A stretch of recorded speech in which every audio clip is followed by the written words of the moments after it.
Hey friends, and welcome to this solo episode of the Show Up season here on the Mary Marantz Show, a season where we remind you that we never asked you to be perfect, we just asked you to show up.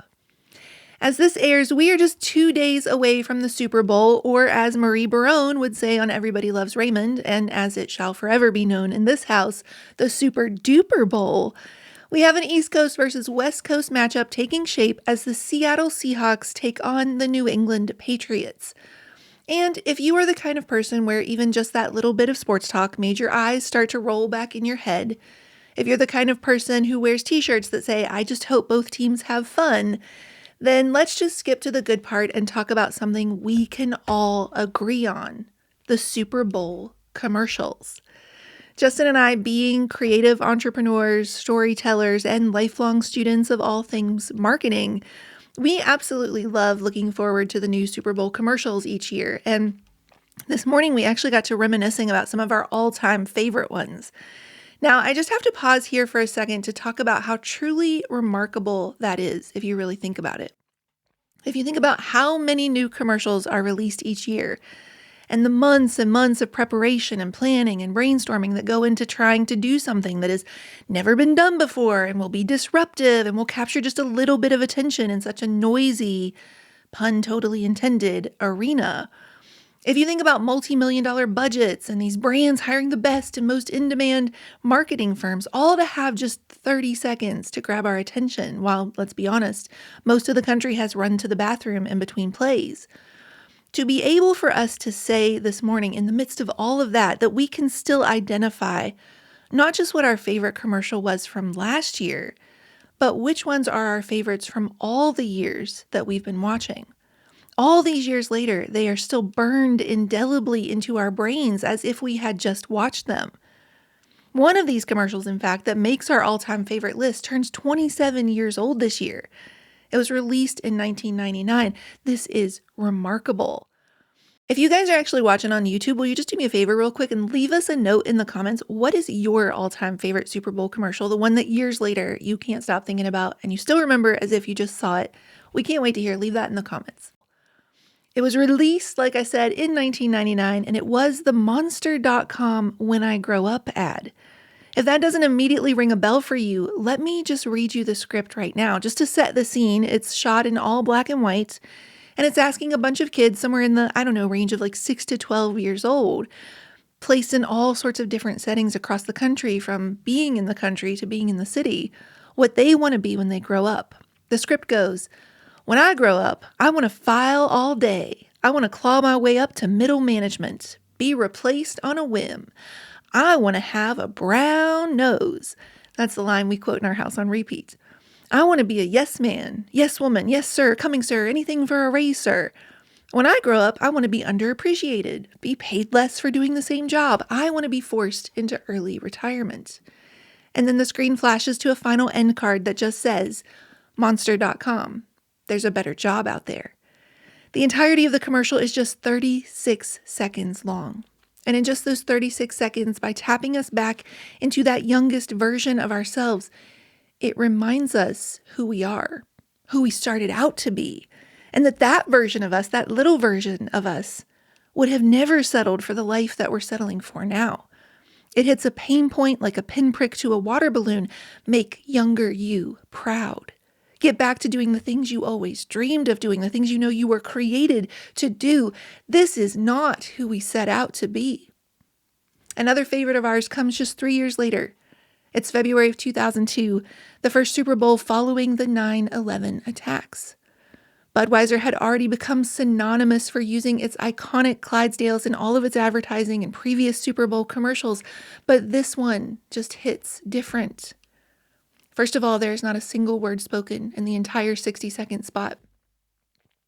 The scene begins with the horses being harnessed up on farmland. It looks like it could be Amish country or maybe a Virginia horse farm, and they start down the road.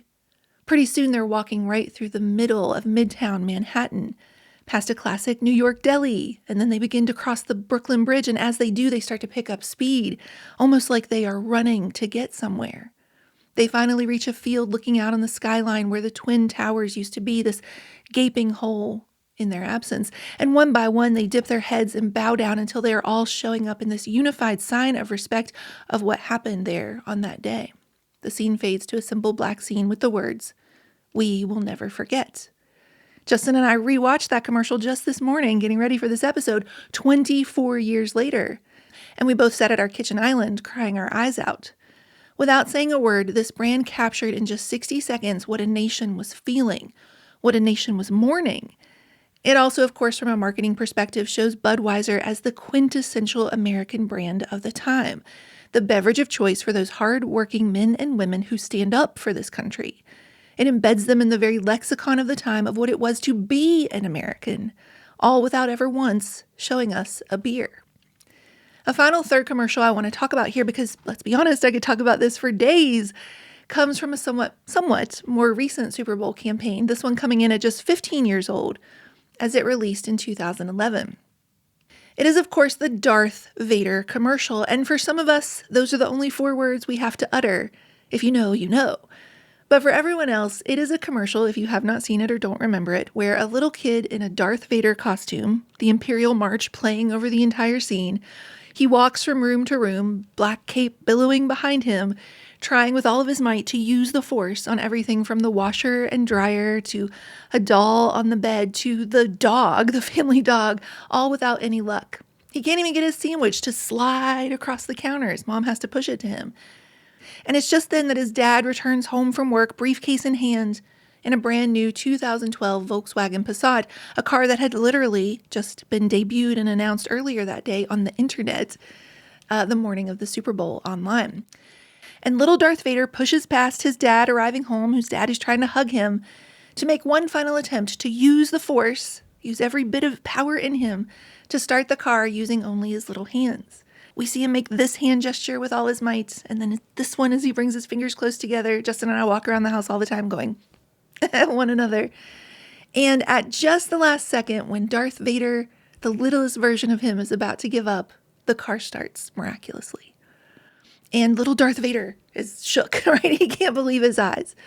We, of course, being the grown-ups in the room, get to see the sneak peek behind the curtain when we realize that Dad has been able to use the brand new remote start button of the brand new 2012 just announced Volkswagen Passat, starting it, by the way, at $20,000. Oof, that one hurts. Let's not think too much about that. But he's able to do that from all the way in the kitchen. And this is some genius level marketing. Once again, a commercial does it all without ever saying a word. It is no small coincidence that this commercial is tied to Star Wars, because a car you can start from the comfort of your kitchen. This is a car of the future. But it also at the very same time taps into some nostalgia for the 30 and 40-year-olds in the room who are going to be buying this car. It says to the middle-aged dad coming home from work in a suit and tie that he's not just driving some boxy, safe, play-it-safe VW. He's flying an X-Wing. He's Luke Skywalker or Han Solo in the Millennium Falcon. He's not like those kids in the Monster.com commercial. He's grown up to be everything he ever wanted to be. Or maybe not, but more importantly, it subtly reminds parents that what they are working so hard for in the first place is building a life where their kids still get to have the chance to believe in magic, where their kids still get to believe that they have nothing short of superpowers, before grown-up life starts to take that away from them too. This is, of course, the power of storytelling. And all this talk about Super Bowl commercials and the thought and underlying narrative that goes into them, of course, always reminds me of one of my favorite scenes from the show Mad Men. If you're not familiar, Don Draper has been charged with the task of coming up with a campaign for the brand new Kodak slide projector, which Kodak is pretty intent on calling the Wheel. At this point in the show, Don Draper is losing everything due to his own bad behavior, his wife and his kids, and he walks into that meeting sort of a shell of himself. The Kodak execs like that name, The Wheel, because it harkens back to innovation and technology, with one of the very first innovations of technology mankind ever dared come up with, being the invention of the wheel. So Kodak comes in with this really big focus on technology and the fact that it's all shiny and brand new. And Don Draper says something in that moment that is so powerful for each and every one of us to hear right now and to remember right now as we start to write our own stories. He says, well, Technology can be a glittering lure. Oh, how very relevant that is right now. He says, but there is the rare occasion when the public can be engaged on a level beyond flash.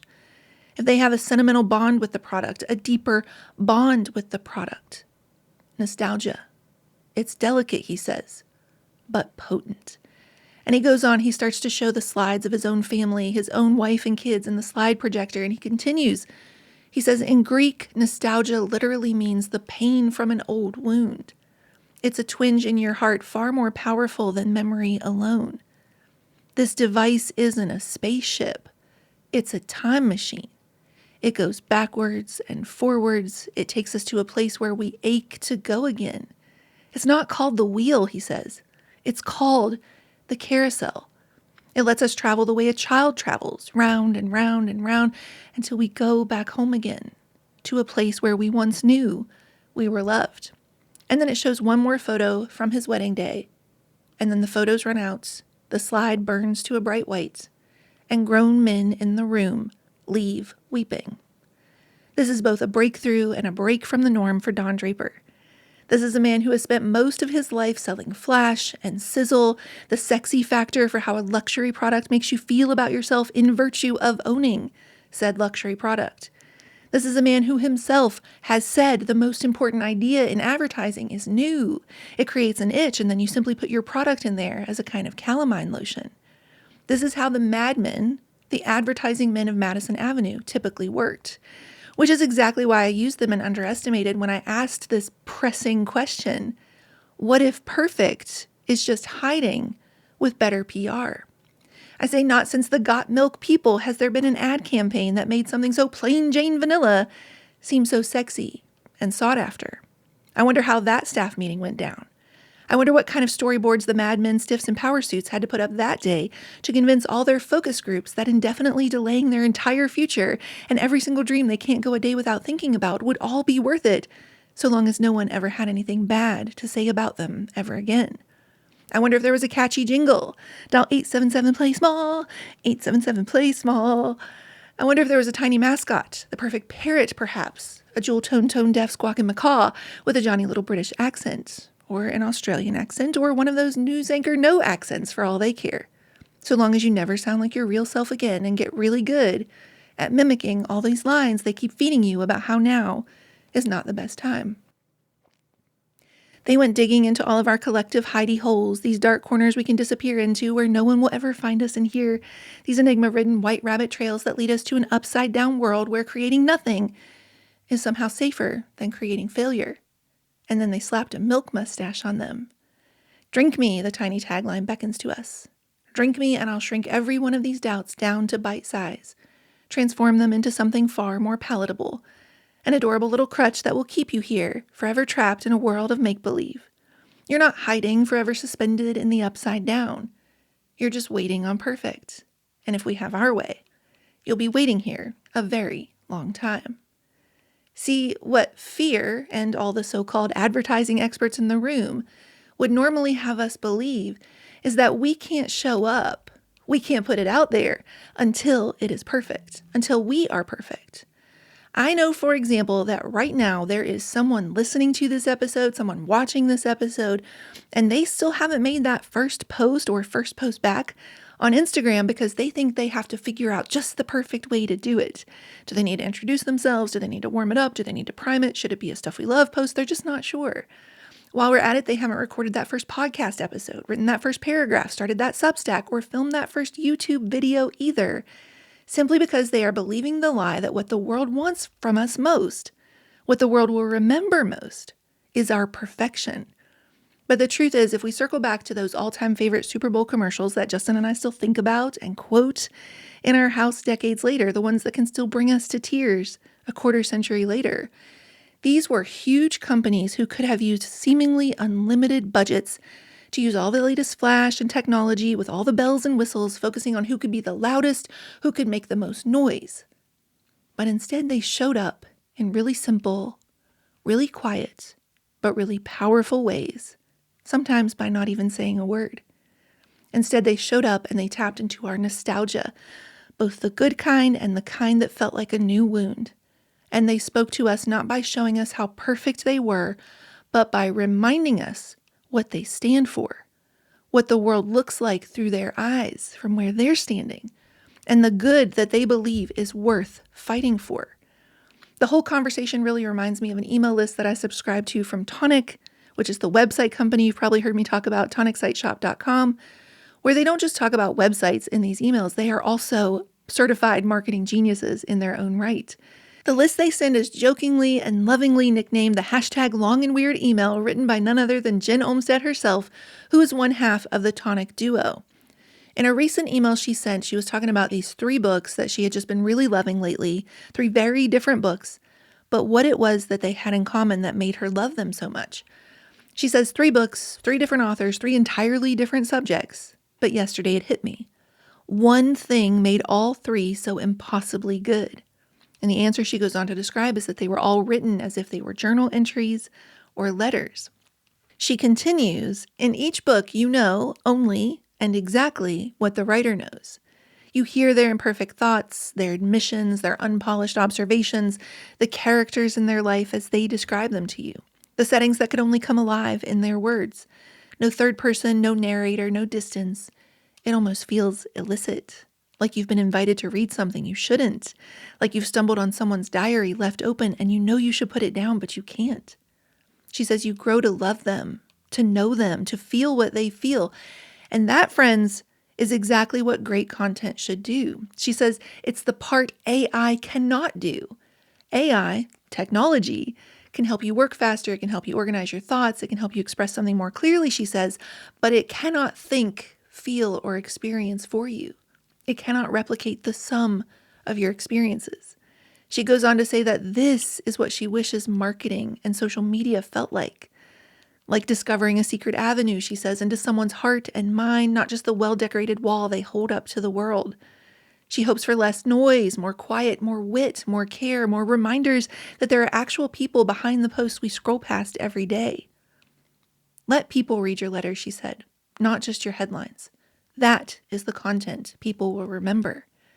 Yesterday, I got the chance to sit down with my dear friend Jeff Shipley, who is the other half of the Tonic duo, for an upcoming episode we'll be sharing later this month, and we got to talking about this email. And from there, Jeff went on to start talking about the origins of the hashtag long and weird email to begin with, and how it took its very genesis in the fact that Jen had come to hate marketing, the way it felt, and all the things it had come to stand for, and the way we thought it had to be done. And they as a team spent a good deal of time debating what the right move was here. But they ultimately decided that they just had to try. What if Jen just started showing up as herself and wrote her letters the way she would when she wasn't overthinking it or trying to strategize it or optimize it or be someone else? When she just showed up as truly her, the way that only she could be.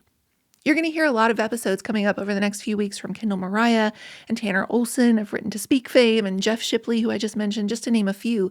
And without me ever planning it or ever bringing it up, each one of these guests on their own brought up specific stories about how when they stopped trying to show up perfectly and polished and what they thought the world wanted, and they just started showing up as themselves, it changed everything for them. That's when things really started to work. That's when things really started to take off. So my question for you today is, what if you started to show up like that this year too? What if you stopped trying to carve off all the parts and edges and extremities, the quirks and awkward turtling that make you interesting in the first place?